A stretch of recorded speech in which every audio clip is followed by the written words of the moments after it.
From TV host and media personality to Canada's next YouTube sensation, Rachel David's YouTube channel started off from a very personal experience, but has now spawned into an online hub of pop cultural content.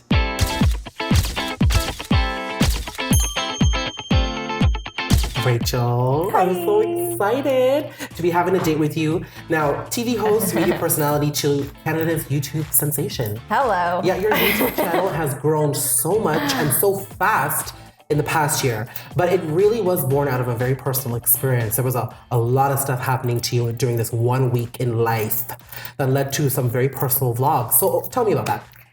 Well, my life was really the same for like 4 years, and I loved my job. I worked for Rogers. I loved it, and I loved the people I worked with, and I was also in a relationship with someone. You know that relationship where you're like, I'm gonna marry this person. This is where we're having our wedding, and it kind of seemed like a time in my life where I'm like, this is it. This is gonna be my life, and I might stay at Rogers and become a director or something, and stay there till I'm like 35, and my relationship, I'm gonna get probably married and wow, it was all set. It was set, and I was like, I think there was still a little part of me that was like, did you cross everything off your bucket list? Like, did you do it? Wow. And then one day I woke up, and my boyfriend that I like blindsided me and basically said that it wasn't going to work. And then I found out a week later I was laid off. So yeah, I remember just being like, okay, well, looks like I have another life to live. and that kind of led me on a path of YouTube. Yeah. And it was kind of an accident, if anything, because it really was, because you were just chronicling your experiences, finding a way to heal and to be open about what you were actually going through. And I remember seeing some very emotional posts on social media and some videos about you just trying to find the will to move on during those days at the early point. And then it spawned into this really fun channel about celebrating life, and you talk about how many times you have a BM during the day and all this fun stuff. Because that's a point of conversation for me with all my friends. A bowel movement. Oh, I did do a video on that. You did. How many times do you go in a day?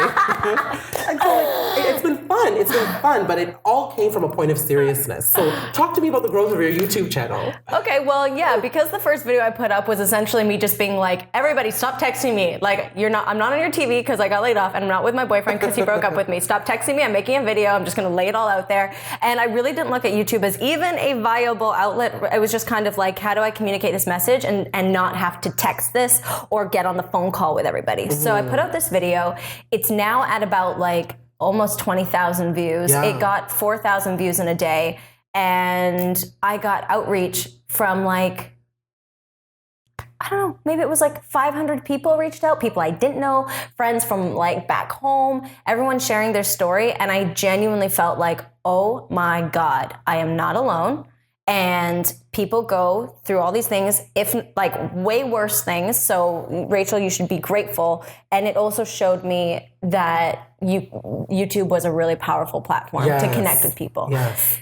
So it was still, I still would kind of like push away the idea of doing YouTube, but then it was almost like it was my calling, because so many big YouTubers in the city kind of banded together and were like, Rachel, this is what you're supposed to do. And that's when you realized it was a thing. This could be a career for you. Yeah, because I saw that it was their career. But I think you could be one of those very early success stories, because coming out of TV, the decline and the changing media landscape, and then finding a platform on YouTube and being successful at it, because your growth, your subscribers, I remember when you put out that video celebrating 1,000, and now you're at over 10,000, and that's growing. Congratulations. Thanks. High five. So, I mean, as a media professional who was part of traditional media and now coming into YouTube, what's that been like? Totally different.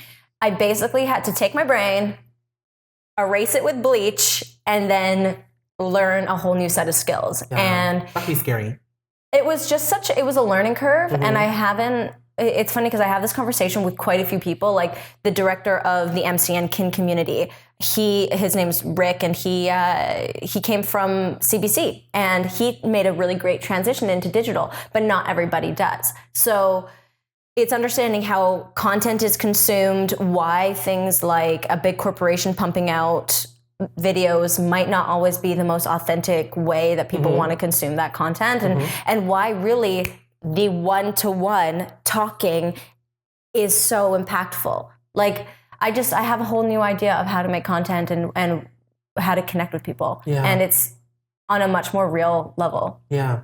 Yeah. We see the real Rachel David in all her shapes and forms. Yeah, I don't have to hold my hand in a triangle anymore going, hello, everybody. Yeah. So what's the thing you've learned about yourself throughout all of this? Because it's been a very jam-packed year for you. You're now globetrotting, I see, going to all the YouTube festivals. Yes. Meeting all the personalities. Yes. And doing your Snapchat, and I see you being active in that space. But I'm sure you've learned something about yourself.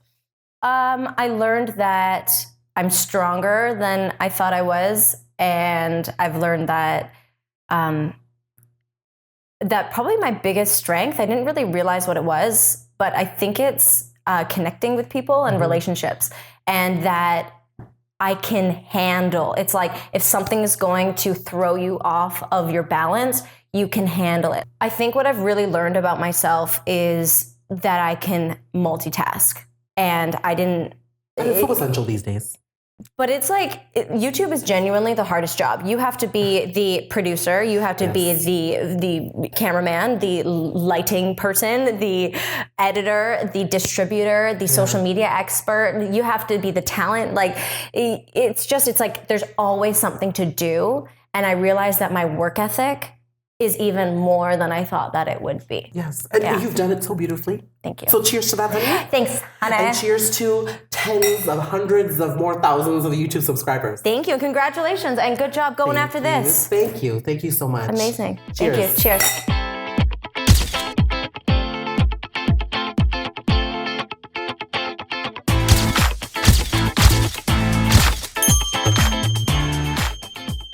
Hi everyone, thanks for joining me on Date with Daniel. Please like my video and subscribe to my YouTube channel for more quick, quirky, fun, and insightful chats.